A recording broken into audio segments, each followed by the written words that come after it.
उसके साथ क्या किया, उसके माथे पर सुपर हीरो वाला टैग चिपका दिया। और सुपर हीरो तो कुछ भी कर सकता है। उससे थोड़ी पूछते हैं कि आज मुश्किलों के कितने पर्वत पार किए, हमारी एक शर्ट सिलवाने में अपने कितने कुर्ते तार तार किए। उससे थोड़ी पूछते हैं कि हमारी जिदें पूरी करने के लिए कितने दिन ओवर टाइम करते हुए गुजार दिए, हमारे बचपन की एक मुस्कुराहट जीतने में अपनी जवानी के कितने बरस हार दिए। और वो बुखार वाली रातें, हमारी फिक्र में सिर्फ मां थोड़ी जागती थी, कच्ची नींद में सोते तो पापा भी थे, किसी की नजर नहीं गई पर रोते तो पापा भी थे।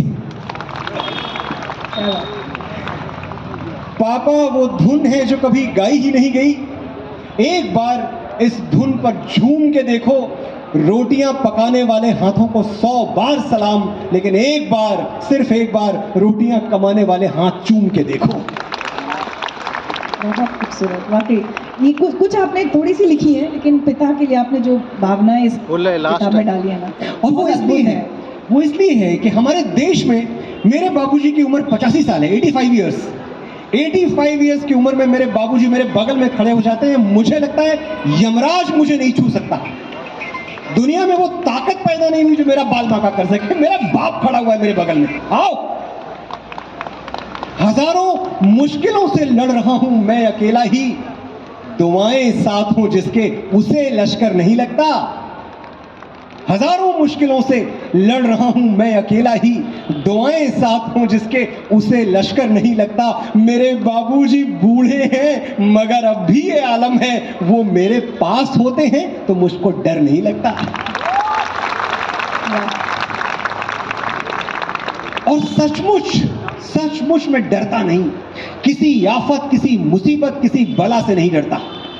मैं जानता हूं अगर मेरा वक्त बिगड़ जाएगा, अगर मेरे पैरों में दुख का कांटा गड़ जाएगा, तो कोई है जो मेरे लिए भगवान से भी लड़ जाएगा।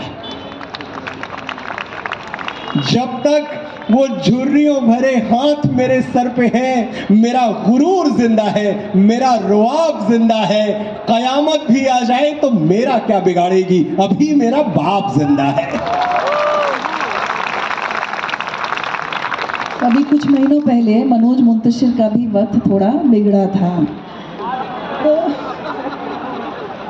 क्या हुआ? माता पिता की दुआएं ही काम आई, वो वक्त कैसे बीता मनोज? क्योंकि मैं चाहती हूँ, मैंने बहुत जगह सुना कि लोगों ने उस सब के बारे में आपसे पूछा, ठीक है गलतियाँ सबसे होती हैं, आप गलत थे या सही थे इस पर बहस करने से के बजाय मैं जानना चाहूँगी आपने वो वक्त कैसे बिताया जब हर तरफ से आपके बहुत अपने भी पराये हो गए थे? कहाँ से ताकत आई, कैसे बीता वो वक्त? बहुत सारे अपने थे जो पराये हो गए, और बहुत सारे पराये थे, बहुत सारे अजनबी थे जिनके बारे में कभी सोचा ही नहीं कि ये कितने अपने हो सकते हैं।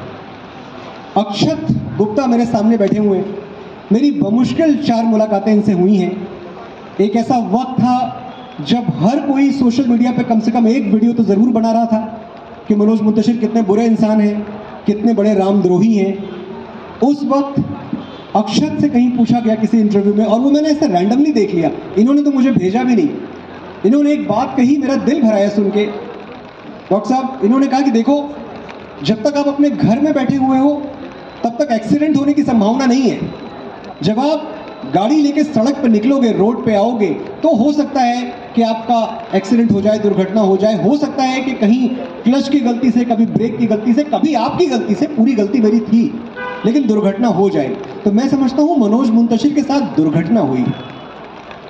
अगर पूरी दुनिया इस नज़र से देखती तो मेरी गलती को माफ़ कर देती, लेकिन अच्छा है एक ज़रा सी बात पर बरसों के याराने गए, एक ज़रा सी बात पर बरसों के याराने गए, ये भी चलो अच्छा हुआ, कुछ लोग पहचाने गए।